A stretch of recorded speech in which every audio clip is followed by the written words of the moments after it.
Hello, everyone. Welcome back to my jbird. And this is remembering 1976 and 1977, where how I used to play back then and how I still play the same way today, except for now I have new stuff and I'm molding the old and the new, and I'm bringing it different ways, some varieties, and so on.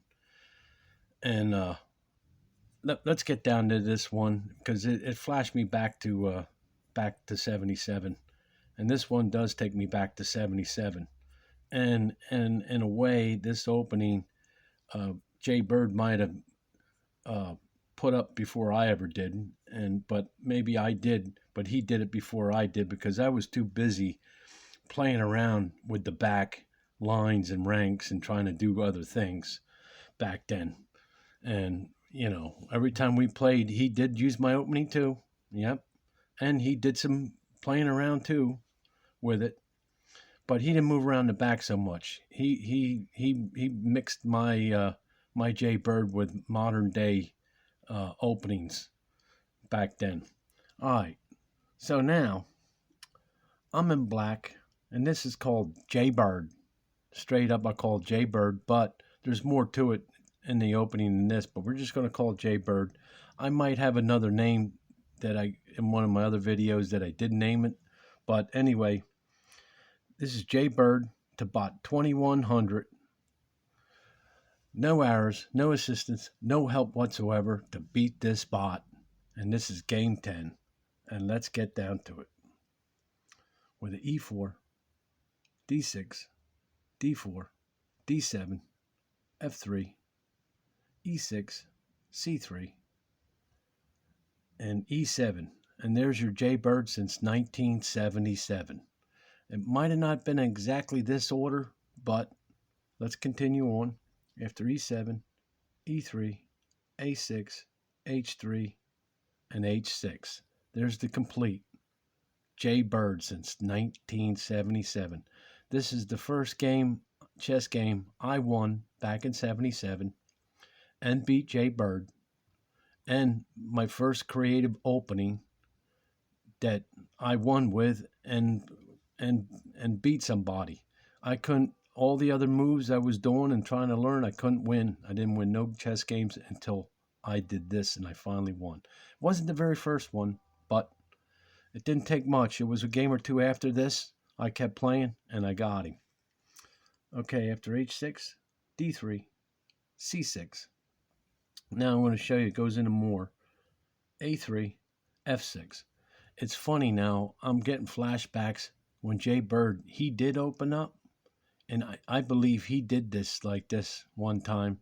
He took my opening and did this. Normally, he always runs his bishops out and jumps his knights up, right? But not like this. He'd end up running his bishops out. It's always threatened me the other way, but he took my opening one time and did do this. I do remember this. He did use my opening in other ways. I was always trying to move my pieces around the back. And then, like I said, how that happened, he got tired of me playing the Jay Bird. So I put the knight up there or the queen, and then I start moving my pieces around.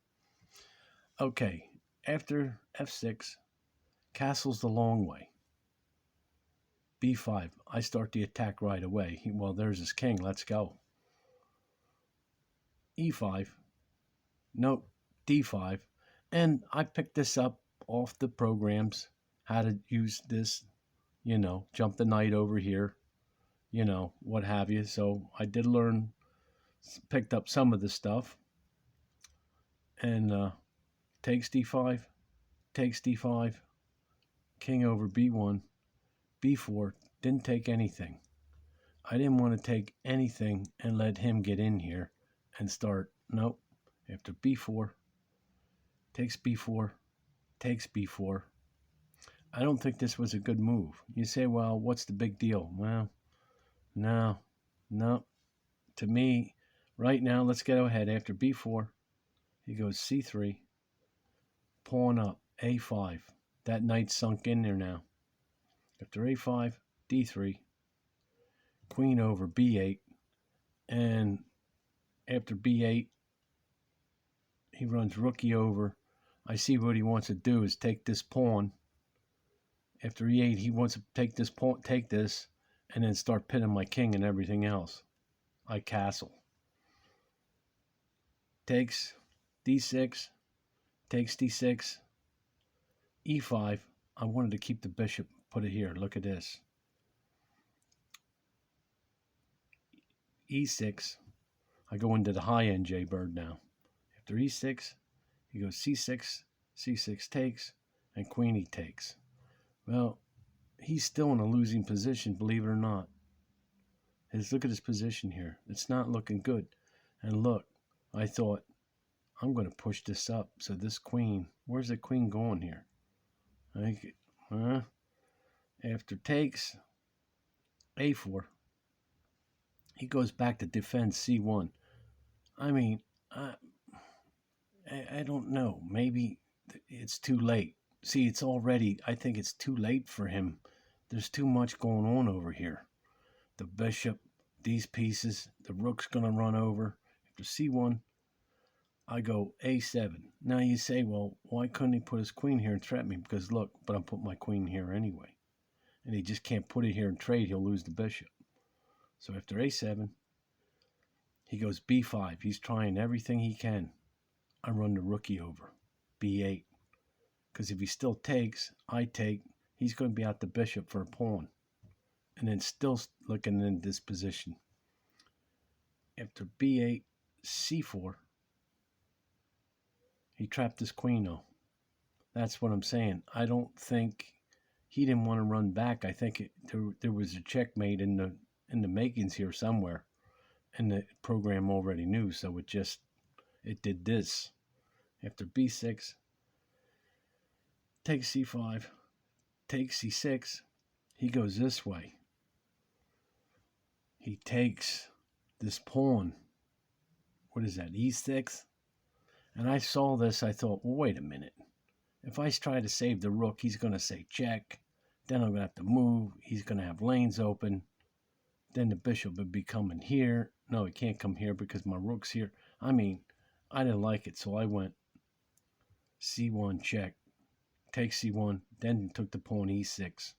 I didn't trust it. I says, I'm up a queen versus the rook here or whatever. No, nope. After e6, c4. I move a3. Takes, check. I slide over, stay off the white so you don't check me again and start trying more stuff. After h8, d5. Take, check, b2. Takes b2. Check, b8, c2. a4. And now the checks start. d3. a3. e4. Nope, check. f5. Takes e1. Takes. Rookie takes. Queenie over, d3 check. e4. b5. e6. I run back f1. I don't see, he can't get back here. The king's in the way. Can't take anything. After f1, he goes d7. Then I take. He pushes g4. See, I got a queen here on this lane with this bishop too. So, I don't think he has anything. After g4, h4. Now he throws a check, e8. I move up h7. He goes e4. I go g6. And I saw that. Then it's like I have no choice. I go g5. Takes g5. Takes g6, I mean. Takes g6. Takes g6. But I know I won the game right here. After that, h4. f7. g5. Takes g5. Takes g5. g6. d5. Takes g5. e6. f4. d7. e4. e6, d4, f6. He's got to walk away. Takes d5, g6, c5, f6, c4. And you see the game's over now. g7, c3, h8, c2, g8, c1, g7, f1, g6, e5, h7, f6, h8, g1, h7, and that's game. Let's go back over this. That was like 62 moves. And like I said, Jaybird, you know, he did take my opening and perform some kind of, you know, brand new opening like that, of that sort. And there's your Jaybird since 77 that I created. And like I said, I know he did this, and the Jaybird's wings I call. He did forget of the two bishops already. He did some other things. He might have even threw the two knights in the middle too, and the knights waiting.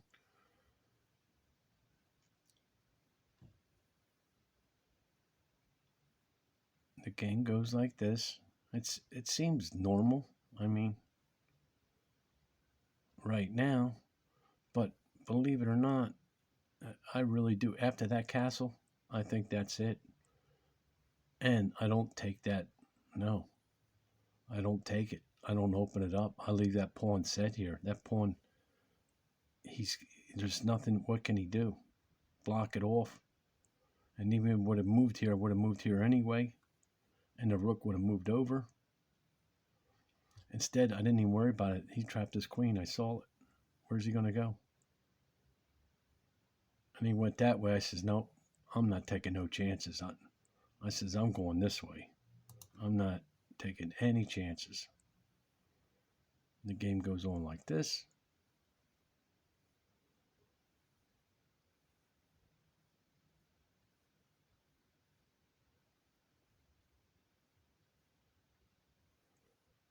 And like this. Now, I want to show you a scenario here. Instead of here, let's say he went here. Well, it's no good. He's not in time. The bishop comes back. I go here. He goes back. I would go up, take his pieces. You understand? There's nothing here. He's done. It's worse. But that's not what happened. This is how the game really happened. So there's nothing there.